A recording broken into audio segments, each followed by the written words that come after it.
चला मित्रांनो, पुन्हा एकदा आजच्या व्हिडिओमध्ये एक महत्त्वाचं आपलं फार्मसी डिपार्टमेंट कव्हर करणार आहोत आपण. याच्यामध्ये नियमितपणे जे आहे सध्या मागच्या 2 ते 3 वर्षापासून पदभरती आपली फार्मसी ऑफिसरी चालू आहे आणि विशेषतः या पोस्टसाठी डी फार्मसी, बी फार्मसी आणि एम फार्मसी आपल्या फार्मसीच्या तिन्ही स्ट्रीमचे विद्यार्थी यासाठी क्वालिफाय आहेत. कोणतं डिपार्टमेंट आहे, पात्रता आहे, कोण कोण फॉर्म फिलअप करू शकतं, एक्झामचा पॅटर्न कसा असतो, सर्व महत्त्वाची ज्या गोष्टीची अपडेट आहे तुम्हाला मी आजच्या व्हिडिओमध्ये शेअर करेन. तर महत्त्वाचं डिपार्टमेंट आहे आपलं इंडियन आर्मी. याच्यामध्ये सुद्धा आपल्या फार्मसी ऑफिसरच्या आता सध्याच्या घडीला नियमितपणे जे आहेत त्या वॅकन्सी चालू आहेत.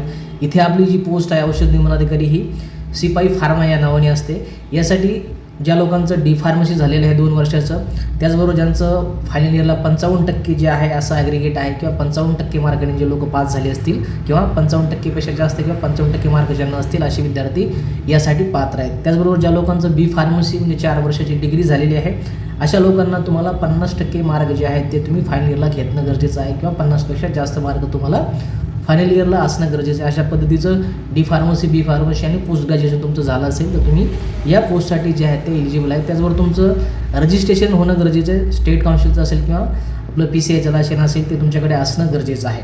त्याचबरोबर एज लिमिटबद्दल बोलायचं झालं तर 19 ते 25 वर्ष, 19 ते 27 वर्ष अशा पद्धतीची जी आहे यासाठी तुम्हाला ओपनसाठी एज लिमिट आहे. त्याच्यामध्ये OBCचे विद्यार्थी असेल तर आणखी 2-3 वर्षाचं रिलॅक्सेशन देण्यात येईल. त्याचबरोबर फिजिकली 40% सुद्धा याच्यामध्ये तुम्हाला रिलॅक्सेशन देण्यात येईल. ज्या लोकांचा जन्म 1 ऑक्टोबर 1998 ते 30 सप्टेंबर 2004 या दरम्यान झाला असेल असे ओपनचे विद्यार्थी या पोस्टसाठी फॉर्म फिलअप करू शकतात.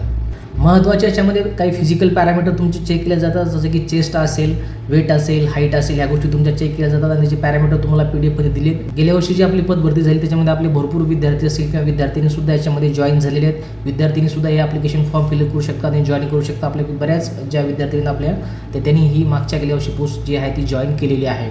फिजिकल म्हणजे तुमचं बाकीचे पॅरामीटर चेक केले जातात. तुम्हाला 2 स्टेपमध्ये ही सिलेक्शन प्रोसेस तुमची असते. पहिल्यामध्ये तुमची CBT टेस्ट जी आहे ती कंडक्ट केली जाईल आणि त्याच्यानंतर तुमची जी फिजिकल टेस्ट आहे ती कंडक्ट केली जाईल. तर एक्झामचा जो पॅटर्न आहे तुमचा CBT कशा पद्धतीची होते तर 2 सेक्शनमध्ये तुमची एक्झाम कंडक्ट केली जाते, पार्ट 1 आणि पार्ट 2. त्याच्यामध्ये पहिल्या पार्टमध्ये सब्जेक्ट जनरल नॉलेजचे विचारले जातील, त्याचे 25 प्रश्न असतील आणि 50 मार्क. त्याच्यानंतर इंग्लिशचे 25 प्रश्न 50 मार्क आणि जो आपला फार्माचा पोर्शन आहे जो की सेक्शन 2मध्ये विचारला जाईल त्याला तुमचे जवळपास 30 आणि 20 अशा पद्धतीचे 50 प्रश्न विचारले जातील. अशा पद्धतीचा 100 मार्क्सचा जो तुमचा CBTचा पोर्शन असतो. तर अशा पद्धतीची ही पोस्ट आहे सिपाई फार्मा इंडियन आर्मीमध्ये. दरवर्षी आतापर्यंत मागच्या 2 ते 3 वर्षापासून कंटिन्यू ही पदभरती जी आहे ती सध्याच्या घडीला कंडक्ट केली जात आहे. मी सांगितल्याप्रमाणे विद्यार्थिनीसुद्धा भरपूर प्रमाणामध्ये गेल्या वर्षी जे आहे त्याच्यासाठी जॉईन झालेले आहेत. सेंट्रल गव्हर्नमेंटची परमनंट पोस्ट असते. याचं PDF डिटेलमध्ये आपलं टेलिग्रामचं चॅनल आयडियल फार्मसी कोचिंग याच्यावरती मी शेअर केले. त्याच्यामध्ये बाकीचे जे महत्त्वाचे पॅरामीटर्स आहेत, हाईट असेल, चेस्ट असेल, बाकीचे वेट असेल किंवा त्याचबरोबर बाकीचे सुद्धा ज्या छोट्या मोठ्या अपडेट्स आहेत त्या तुम्हाला त्या PDFमधून तुम्ही चेकआउट करून घ्या. त्याचबरोबर आपलं यूट्यूबचं चॅनल PV थोरात मराठी याच्याने सुद्धा ॲप्लिकेशन फॉर्म फिलअप करण्यापासून तर बाकीच्या ज्या महत्त्वाच्या अपडेट तिथे मी तुम्हाला शेअर करत असतो. त्याच्यामुळे दोन्ही सोशल मीडियाचे चॅनल ज्याच्यावरती महाराष्ट्र असेल, बाकीच्या स्टेट असेल, या सर्व महत्त्वाचे अपडेट मी तुम्हाला देत असतो. जेव्हा जॉईन केलं असेल तर जॉईन करा.